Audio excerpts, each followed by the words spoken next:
హాలీవుడ్లో ఇలాంటి కాన్సెప్ట్ ఉంటుందని అయితే నేను అసలు ఎక్స్పెక్ట్ చేయలేదు. కాన్సెప్ట్ మాత్రం ఎక్సలెంట్గా ఉంది.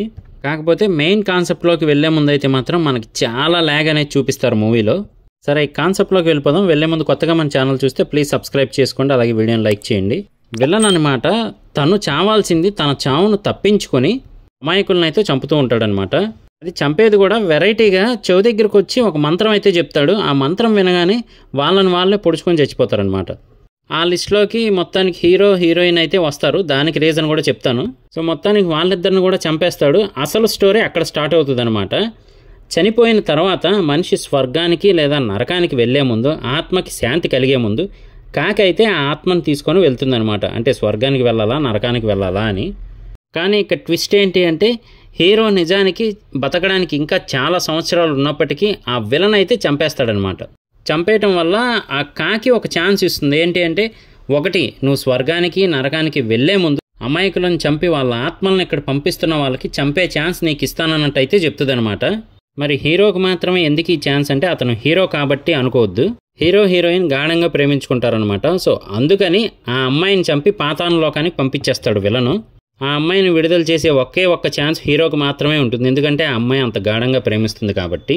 మళ్ళీ అక్కడి నుంచి భూమి మీదకైతే వచ్చేస్తాడు అతను. రావటం కూడా మనకి భలే ఎక్స్పీరియన్స్ ఇస్తారు భయ్య.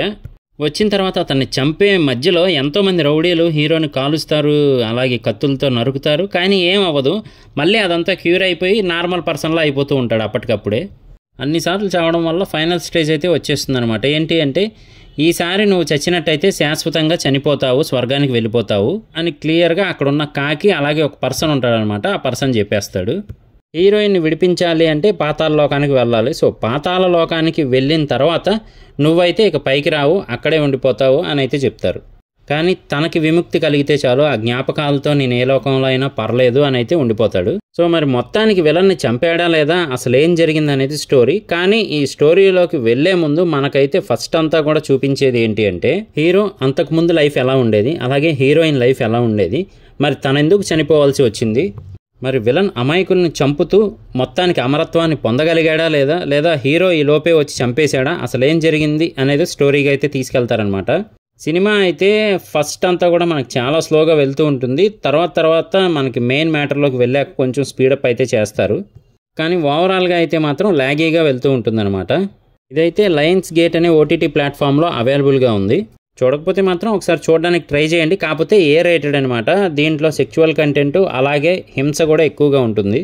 బ్లడ్ అది చూస్తే మనకు కొంచెం అనీజీగా ఉంటుంది అనుకునే వాళ్ళైతే చూడడం స్కిప్ చేయడం మంచిదనమాట. ఎందుకంటే చాలా రక్తపాతం అయితే మనకు ఉంటుంది. సో ఇది ఓవరాల్గా అయితే మాత్రం ద క్రౌ మూవీ రివ్యూ. ఇలాంటి మరిన్ని రివ్యూస్ కోసం, లేటెస్ట్ అప్డేట్స్ కోసం మన ఛానల్ వెంటనే సబ్స్క్రైబ్ చేసుకోండి. నేనే మీ ప్రసాద్. మళ్ళీ నెక్స్ట్ వీడియోలో కలుస్తాను. Love you all. అలాగే ఇన్స్టాగ్రామ్లో ఫాలో అవ్వడం మర్చిపోకండి. Thank you.